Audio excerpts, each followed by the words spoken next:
La psicología del lenguaje, también denominada psicolingüística, es la parte de la psicología dedicada a estudiar la forma en que los seres humanos procesamos el lenguaje, pues contiene dos componentes básicos del lenguaje, que es la comprensión y la producción. Por lo tanto, esta disciplina estudia todas las operaciones que realizamos desde que llegan los sonidos del habla hasta nuestros oídos o los signos gráficos de la escritura a nuestros ojos, hasta que extraemos el mensaje y lo integramos a nuestro propio conocimiento.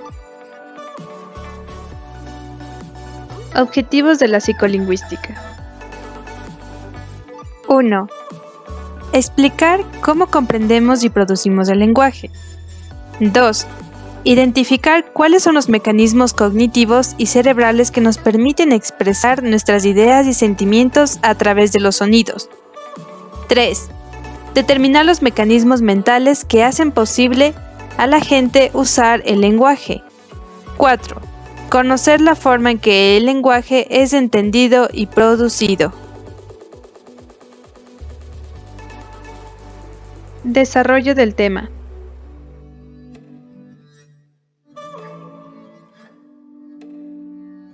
Es importante conocer la asignatura que más se asemeja a la psicolingüística es la lingüística, ya que ambas se relacionan con el estudio del lenguaje.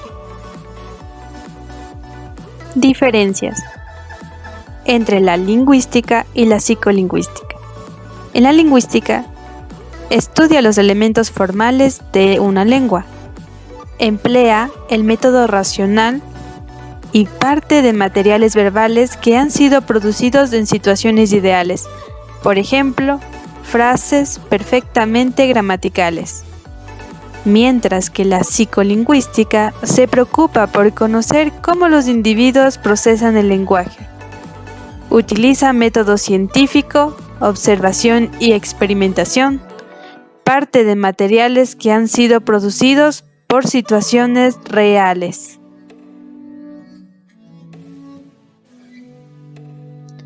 Desarrollo histórico de la psicología del lenguaje.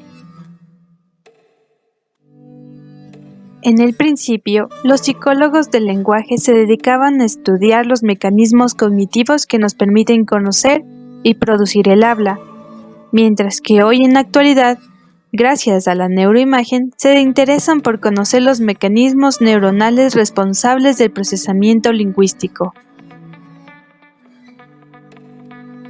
¿Cómo apareció el término de psicolingüística? Primero, su estudio se intensificó en los años 50. De ahí, la primera reunión para tratar acerca de la psicolingüística fue en 1951 en la Universidad de Calder. La segunda reunión fue en 1953 en la Universidad de Indiana. En el año 1954, se publica por primera vez el libro Psycholinguistic. Y finalmente aparece el término de psicolingüística. Autores que evolucionaron a la psicolingüística. Wilhelm Wundt fue un fisiólogo, psicólogo y filósofo alemán. Inició con los estudios en psicolingüística con la creación del primer laboratorio de psicología alemana en 1879. Definió la psicología como la ciencia de la vida mental e investigó los fenómenos mentales como los sentimientos, las emociones, imágenes y pensamientos. Blumenthal, conocido como el maestro psicolingüístico, escribió algunos aspectos acerca del lenguaje como la fonología, la gramática, la comprensión del lenguaje, desarrollo del lenguaje en niños, la lectura y el lenguaje de signos. Considera la producción del lenguaje como un proceso de transformación, desde un pensamiento complejo a un organizado de segmentos del habla.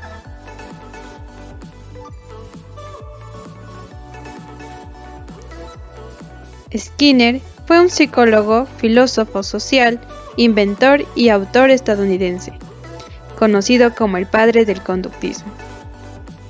Realizó varios experimentos acerca del estímulo-respuesta. La superstición de la paloma en 1948, uno de los experimentos menos conocidos. Miller fue un psicólogo estadounidense, reaccionó en contra del conductismo, fue un pionero en el campo de la psicología cognitiva. Su primer libro fue Lenguaje y Comunicación en 1951. Y finalmente, nuestro gran amigo Chomsky. Es un lingüista, filósofo, politólogo y activista estadounidense de origen judío. Utilizaba el método consistente para observar operaciones mentales, pues él postuló que los niños nacen con una capacidad innata para el habla, y desarrolló la teoría de la gramática universal. Componentes del lenguaje. Fonema. Es la unidad más pequeña que establece distintos significados a una lengua. Morfemas. Es la unidad más pequeña y está cargada de significados, pues acá se encuentran los prefijos y los sufijos. Sintaxis.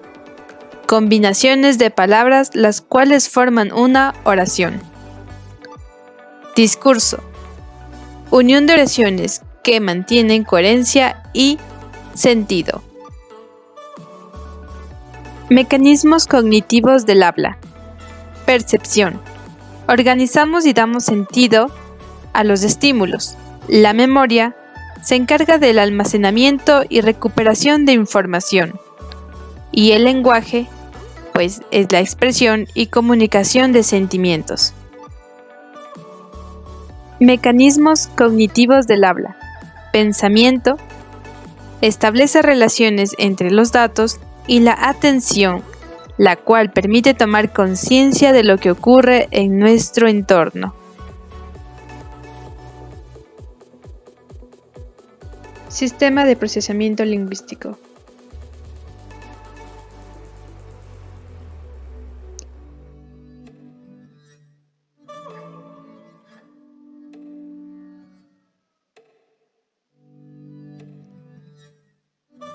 Bottom-up. La información fluye desde abajo hacia arriba, pasando por cada uno de los niveles de trabajo, procesos perceptivos, léxicos, sintácticos, semánticos y pragmáticos. El top-down. La información fluye desde arriba hacia abajo, pasando por cada uno de los niveles de trabajo. Este planteamiento nos sería imposible leer el siguiente texto, ya que en el procesamiento de abajo hacia arriba o bottom-up no se tiene en cuenta el contexto. La razón por la que podemos entender el contenido de este texto es porque al mismo tiempo que se da un proceso abajo arriba, se está dando otro en sentido inverso, conocido como el top-down. Así pues, en este proceso lo que sucede es que los extractos superiores también influyen sobre los inferiores, de manera que facilitan la tarea de percepción y de codificación del mensaje, de modo que los procesos perceptivos se verificarían en los niveles léxicos y oracionales. Vía visual. La vía visual es la transformación de los estímulos lumínicos en impulsos nerviosos. Para ello necesitamos de la retina, la cual consta de fotorreceptores. Estos fotorreceptores se dividen en dos: conos y bastones. Los conos nos dan la visión fototípica. Los bastones nos dan la visión escototípica. También tenemos a los bipolares, quienes modulan los impulsos recibidos por los fotorreceptores, quiere decir bastones y conos, antes de que lleguen las células ganglionales. Las ganglionares reciben información visual de fotorreceptores a través de dos tipos de neuronas intermedias, las células bipolares y las células amacrinas. Lenguaje humano y animal.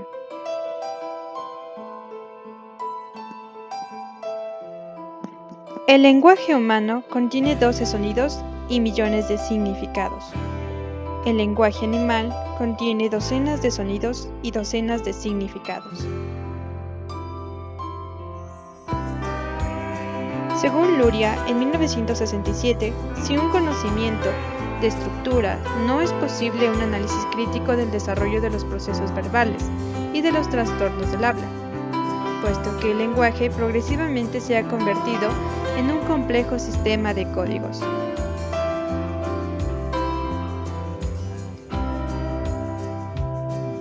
¿Cuántas lenguas existen en todo el mundo? Existen alrededor de 7.106 lenguas alrededor de todo el mundo, según un estudio en el 2013.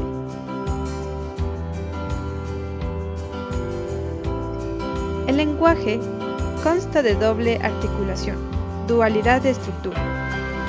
Una estructura contiene sonidos con significado, pequeños fonemas que se transforman en morfemas. La doble articulación son elementos dotados de significados con un núcleo ilimitado de oraciones.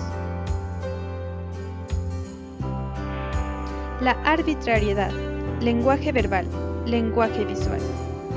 En el lenguaje visual tenemos la imagen de un gato. Descripción: mamífero felino de tamaño generalmente pequeño, cuerpo flexible, cabeza redonda, patas cortas, cola larga, pelo espeso y suave. Lenguaje verbal. Imagen: gato. Gato se pronuncia en italiano. Gato se pronuncia en español. Chat en francés. Katze en alemán. Kat en holandés.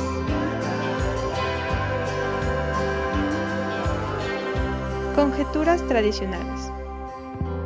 Se han considerado 5 teorías que han elucubrado todo el origen del lenguaje humano. Primera teoría: teoría del guagua. Esta teoría tiene origen onomatopeya, es decir, imitación de sonidos de la naturaleza, en especial de los animales.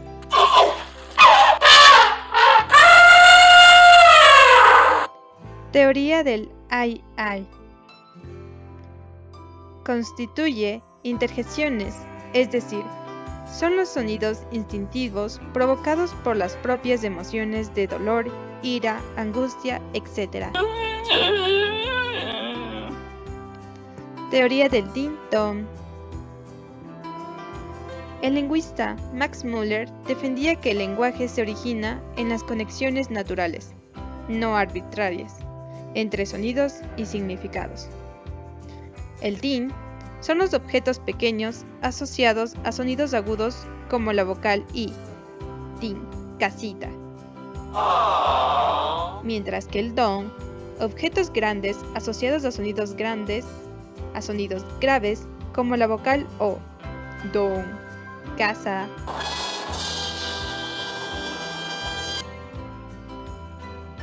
Teoría del ahu. Surgió del trabajo físico, es decir, de los gruñidos colectivos y rítmicos que las personas emitían debido al esfuerzo cuando trabajaban juntas.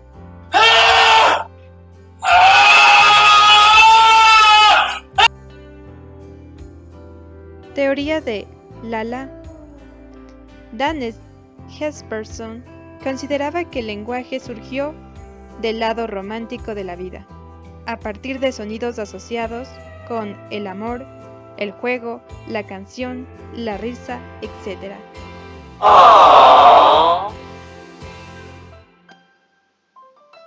Lenguaje articulado. ¿Por qué los seres humanos podemos hablar y los animales no? Como se muestra en este dibujo esquemático, tanto el ser humano con su respectivo tracto como el chimpancé con su respectivo tracto.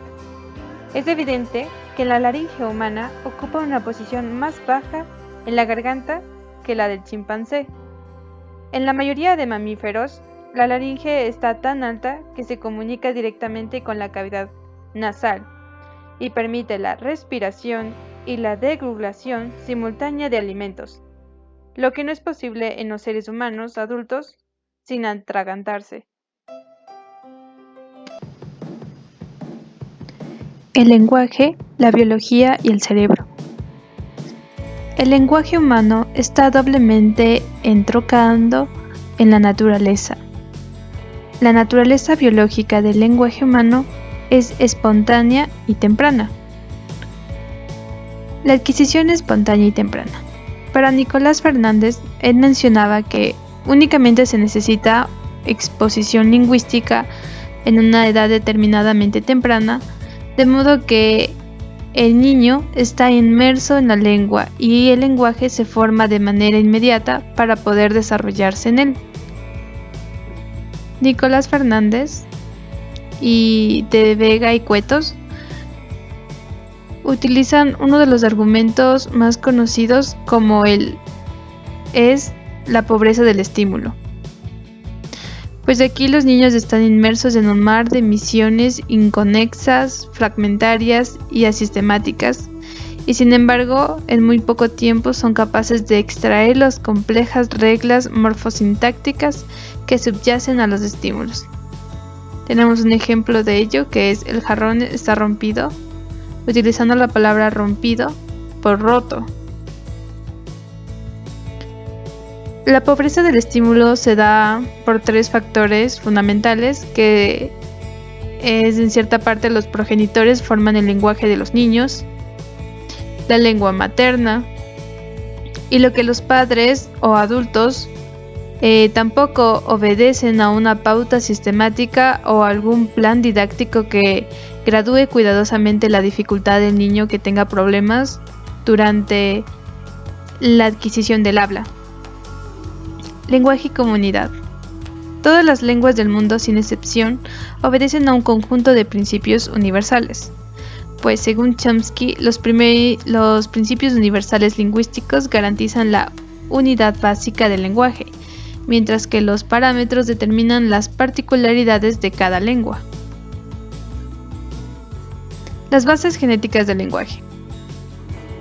La familia que se trataba de un trastorno claramente hereditario y monogénito, debido a que también aparecían afectadas las praxis orofaciales o imitación de gestos de cierta complejidad con la lengua, los labios y los músculos de la cara.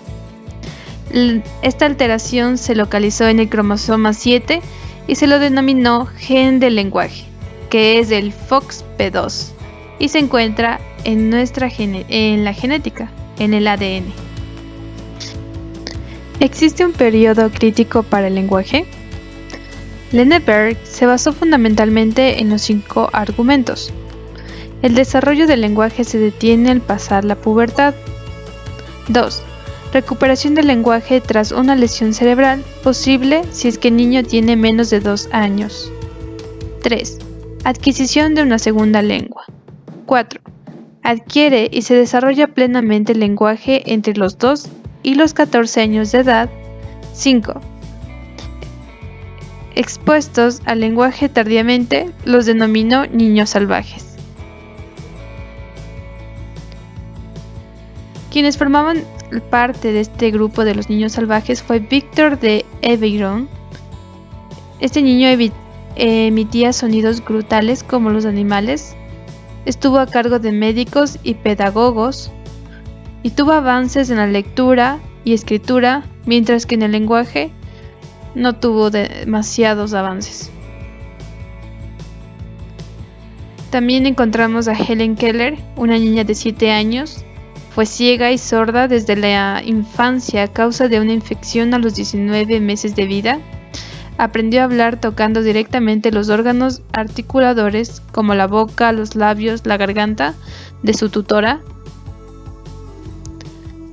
Isabel, un seudónimo de 6 años en 1938, no aprendió a hablar ya que pasó encerrada con su madre sordomuda.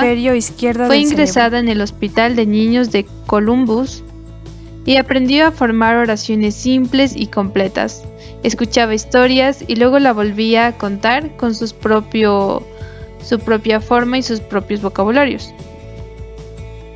Jenny fue una niña de 13 años en 1960. Pesaba solo 30 kilos, no podía masticar alimentos sólidos, no controlaba sus esfínteres y era incapaz de mantenerse erguida.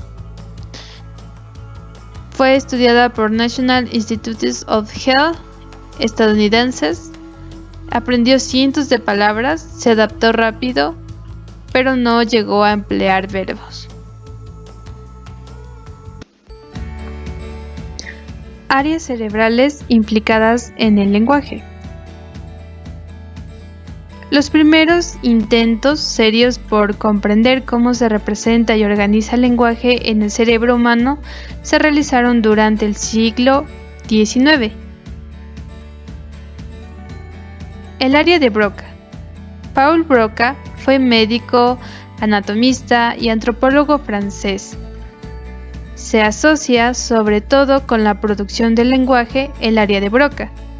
Descubrió en 1961 el centro del habla ubicado en el lóbulo frontal izquierdo en la segunda o tercera circuncisión mediante la autopsia de su paciente Le Bourg. Las características del área de Broca y la afasia son la falta de fluidez, la inhabilidad de repetir secuencias comunes como los números o los días de la semana, dificultad para encontrar la palabra apropiada, errores sintácticos, dificultad en el uso de palabras funcionales como las preposiciones o los artículos, la comprensión superior a la producción, pero como dificultad en la comprensión de estructuras gramáticas, sobre todo en frases complejas. El área de Wernicke. Karl Wernicke fue neurólogo y psiquiatra alemán. Pues él descubrió una lesión o daño sufrido en el lóbulo temporal del cerebro cercano al oído. La área de Wernicke se asocia sobre todo con la comprensión del lenguaje. Las características de una afasia dentro del área de Wernicke son la fluidez normal en el habla, pero con alteraciones del contenido semántico, sustitución de palabras similares fonéticamente o semánticamente, uso de neologismos, es decir, palabras nuevas o palabras o frases inventadas, reiteración de palabras o frases cortas, dificultad para la comprensión, falta de reconocimiento de los errores, pasan desapercibidos que han cometido algún error fonológico. Encontramos el área de Broca, el córtex auditivo, el área de Wernicke, la corteza visual, el fascículo arqueado y el córtex motor, con sus respectivos colores.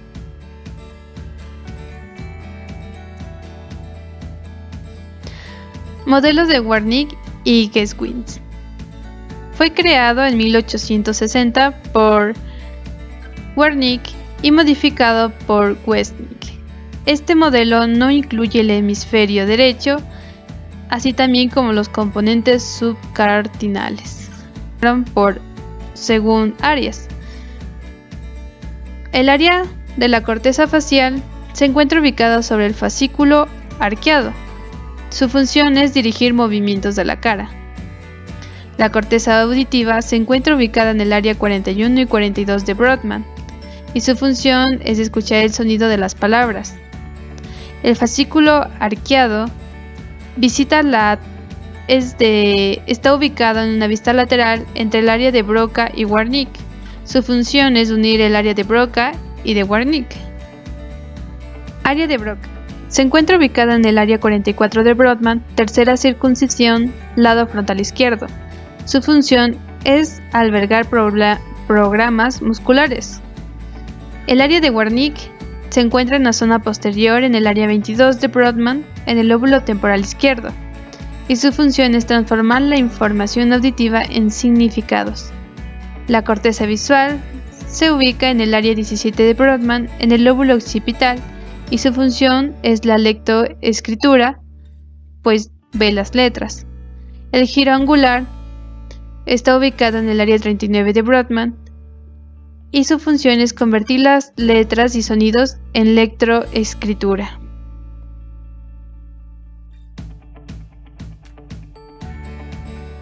Sigue la siguiente ruta. Primero pasa por la corteza visual, después va hacia un giro angular, se dirige hacia el área de Wernicke, se une con el área de Broca por medio del fascículo arqueado y el área de Broca se une con el área motora facial. Oír palabras. Tiene la siguiente ruta. Comienza con la corteza auditiva primaria, se dirige hacia el giro angular y llega al área de Wernicke. Escuchar y repetir palabras. Comienza con la corteza auditiva, se dirige hacia el giro angular, del giro angular pasa al área de Wernicke, el área de Wernicke se une con el área de Broca por medio del fascículo arqueado y el área de Broca se une con el área motora facial. Estructuras subcorticales. Las funciones lingüísticas están asociadas a la corteza cerebral, en especial en las áreas de Broca y Wernicke. Los núcleos o ganglios basales son parte de circuitos neuronales y estos son claves para las operaciones de secuenciación en la naturaleza sintáctica. Las personas que la padecen son personas que tienen Parkinson y tienen déficit de procesamiento sintáctico y gramatical. Los efectos de la falta de oxígeno sobre el lenguaje. Peter Lieberman estudios del lenguaje que se producen en las ascensiones a grandes alturas por escasez de oxígeno o hipoxia. La relacionó como una afección temporal que los ganglios basales y el hipocampo, regiones vulnerables por la falta de oxígeno. Asimetría hemisférica del lenguaje.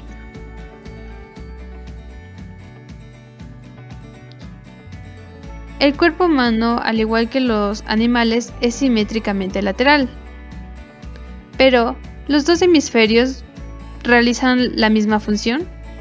Solo en animales se hizo un experimento con un corte quirúrgico en el quiasma óptico. Se entrenó al animal con el ojo tapado y otro abierto. El animal muestra una ejecución correcta de la prueba. La mitad del cerebro conoce lo aprendido de la otra mitad. Se hace un duplicado de los registros de la memoria. Lesiones. Cuando se metralla del lado izquierdo, el paciente presenta problemas en el lenguaje, pero si se metralla en el lado derecho, el área del lenguaje permanece intacto. Una lesión también es la cerebrovascular, que es la ruptura de un vaso sanguíneo, la cual produce un derrame cerebral, y la etiología traumática, la arteria cerebral obstruida por un coágulo produce infarto cerebral. Lo que la cerebrovascular y la etiología traumática son anomalías en el lenguaje localizados en el hemisferio izquierdo. Para la realización de este test de WADA, se introdujo un analgésico en la arteria carótida a través de un catéter femoral, lo cual inhabilita durante minutos el hemisferio cerebral. Se realizaron pruebas de lenguaje para comprobar si ha sido afectada el área del hemisferio derecho o izquierda, pues cada hemisferio se somete por separado a dicho test por un lapso de 30 minutos. Y de acuerdo a ello se determina cuál hemisferio se hace cargo del lenguaje cuando el otro entorpece. Cerebro dividido.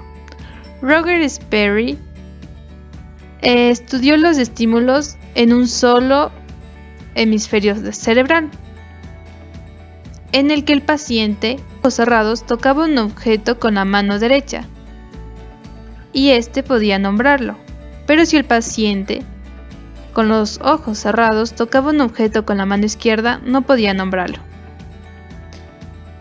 La conclusión fue que en la derecha la información táctil viaja directamente al hemisferio izquierdo, mientras que en la izquierda la información no puede cruzar al hemisferio izquierdo para identificar experimentos conductuales. Randleman, en 1954, estudió las diferencias entre los hemisferios de acuerdo al procesamiento que realizaba cada uno ante un estímulo del oído. El hemisferio derecho controla el oído izquierdo, y este nos permite escuchar la decótica de voces, las sílabas, las palabras, los dígitos, los procesamientos de la prosodía.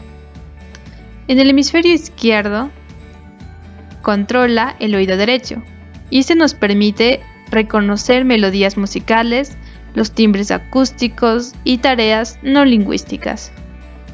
En el hemisferio derecho, pues controla el ojo izquierdo y este nos permite identificar palabras, sílabas y letras. En el hemisferio izquierdo, quien controla el ojo derecho, este nos permite reconocer las formas, la localización de puntos, tareas visibles no verbales. Metodologías de la investigación. Tenemos como el primero los potenciales evocados. Aquí se utiliza pequeños electrodos colocados sobre el cuero cabelludo para detectar la actividad bioeléctrica del cerebro. El resultado de esto es la imagen es difuminada y con poca capacidad y calidad visual. En la magnetoencefalografía se realizaron a través de diapositivos extraordinariamente sensibles en cámaras y la especiales aisladas del campo magnético terrestre. La tomografía por estructura general del cerebro positrones está compuesta por el técnica córtex, de neuroimagen, un tejido blando que para forma ello se aprovecha del flujo sanguíneo para que nos ofrezca una imagen de la actividad cerebral en un momento determinado. O fisuras. El marcador muestra las zonas cerebrales. El cerebro está dividido en dos mitades de un proceso hemisferios mental unidos determinado por el cuerpo calloso. Cada hemisferio se divide en 4 lóbulos. El rosado es el lóbulo parietal, el lóbulo occipital podemos observar es el morado, el verde, el lóbulo temporal y el amarillo lóbulo frontal. Técnicas de estudio del cerebro. La electroencefalia, la magnetoencefalografía, las potenciales evocados relacionados con eventos, la tomografía por emisión de positrones y imágenes representadas e imagen por resonancia magnética funcional. Áreas relacionadas con el lenguaje. El control y la organización del lenguaje se encuentran esencialmente localizadas en el hemisferio izquierdo del cerebro, pues el hemisferio izquierdo es el hemisferio considerado como dominante para el lenguaje en las personas diestras. Las personas diestras en el hemisferio izquierdo utilizan un 95% localizado hacia el lenguaje, y mientras que en el hemisferio derecho tienen el 0,5% localizado hacia el lenguaje. Las personas zurdas tienen el hemisferio izquierdo localizado el 70% hacia el lenguaje y el hemisferio derecho tienen el 15% localizado hacia el lenguaje. Bilateralmente tienen el 15% localizado hacia el lenguaje. La lateralidad influye en el sexo. Las mujeres, por ejemplo, tienden a tener tienden a ser de forma bilateral, mientras que los hombres están más lateralizados a la izquierda. En función de visoespacial, las mujeres están más lateralizadas a la derecha y los hombres están representando a ambos hemisferios. Influye la edad, también es otro aspecto que influye en la organización del lenguaje en el cerebro. Lo primero que se lateriza a izquierda es la porción anterior, la que está relacionada con la expresión, y en esta etapa más tardía lo hace la región posterior, relacionada con la comprensión. Existen dos rutas, la ventral y la dorsal. La palabra ventral hace referencia anatómicamente hablando a lo anterior, a lo adelante. La ruta o vía ventral, con W, es la que está más cerca de nuestra cabeza, mientras que la vía dorsal o posterior o detrás, por lo tanto, la ruta o vía dorsal BD, la que se encuentra más hacia la nuca o a la parte posterior de nuestra cabeza. El habla se basa en la comprensión y expresión, de modo que reconoce y registra la formación de ambos oídos. Además, hace uso de la semántica y en caso de que se desconozca la palabra, se hace uso de las dos rutas del lenguaje, ventral y dorsal. Es decir, que existe este proceso en el habla. Existe un proceso psíquico que viene de la idea de la persona. La fonación, es decir, habla, se da un proceso físico ahora, la audición, la emisión de sonido. En un proceso fisiológico es la persona ha escuchado y ha captado una imagen acústica de acuerdo a lo que ha oído. El habla, en la ruta ventral léxica o directa, o VB, accede al significado de las palabras semánticas. Es mucho más rápida y emplea una imagen mental del concepto, como vimos en la figura de arriba. La ruta dorsal o fonológica BB, relacionada con las palabras asociadas a representaciones fonológicas. Esta es más lenta y se presenta cuando no conocemos una palabra. Aquí tenemos en la ruta ventral, la vía rápida, la corteza auditiva primaria. Encontramos en la ruta ventral la vía rápida, la corteza auditiva primaria, el área de Wernicke, tanto se relaciona con la memoria semántica y la memoria auditiva. Encontramos el área de Broca, que finalmente se une con la corteza motora primaria. Las áreas primarias de esta ruta ventral es el área de Wernicke, tanto la memoria semántica como memoria auditiva y el área de Broca. Mientras que en la ruta dorsal, la corteza primaria visual comienza, después se guía por el área de Wernicke, siguiendo la memoria semántica y la memoria auditiva. Seguida por un giro angular, se une al fascículo arqueado y al área de Broca, llegando a la corteza motora primaria. Las áreas primarias de la ruta dorsal es el área de Wernicke, la memoria semántica y memoria auditiva, el giro angular, el fascículo arqueado y el área de Broca.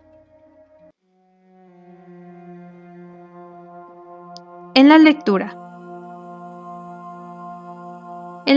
la ruta ventral léxica o directa, los estímulos visuales son registrados en la corteza visual primaria y de ahí accede a la memoria visual y semántica. Mientras que en la ruta dorsal, subléxica o fonológica, decodifica y codifica fonema, grafía, por ello es más lenta, porque no se tiene el significado de la palabra y necesita decodificar. La ruta rápida, encontramos lo que es la corteza primaria visual, el área de Wernicke, tanto la memoria semántica y la memoria visual, el área de Broca, la corteza motora primaria. con sus áreas primarias, que sería el área de Wernicke, como la memoria semántica y la memoria visual, y el área de Broca. En la ruta dorsal tenemos la corteza primaria visual, el área de Wernicke, tanto la memoria semántica como memoria visual, el fascículo arqueado, el área de Broca, la corteza motoria primaria. Entre estos de aquí tenemos las áreas primarias de la ruta dorsal, que es el área de Wernicke, tanto la memoria semántica y memoria visual, el fascículo arqueado y el área de Broca. En la escritura aplicamos en la ruta ventral léxica o directa. Desde el almacén léxico se envía la información al área de Exner, quien se encargará de estructurar los patrones motores para la escritura. Mientras que en la ruta dorsal subléxica o fonológica, si no tenemos almacenado el patrón fonológico, la palabra debemos codificarlo grafía a grafía. Tenemos en la ruta ventral, la vía rápida, la corteza primaria visual, como es el área de Wernicke, la memoria semántica, el área de Exner, el área del centro de Luria superior, la corteza motora primaria. Sus primeras áreas son el área de Wernicke, utilizando la memoria semántica, el área de Exner, área del centro de Luria superior. La ruta dorsal es la vía lenta de la escritura y esta comienza con la corteza primaria visual, seguida después del área de Wernicke, utilizando la memoria semántica, junto con el giro angular, y se une al área de Exner, el área del centro de Luria superior, siendo sus áreas primarias el área de Wernicke, la memoria semántica, el giro angular, el área de Exner, área del centro de Luria superior.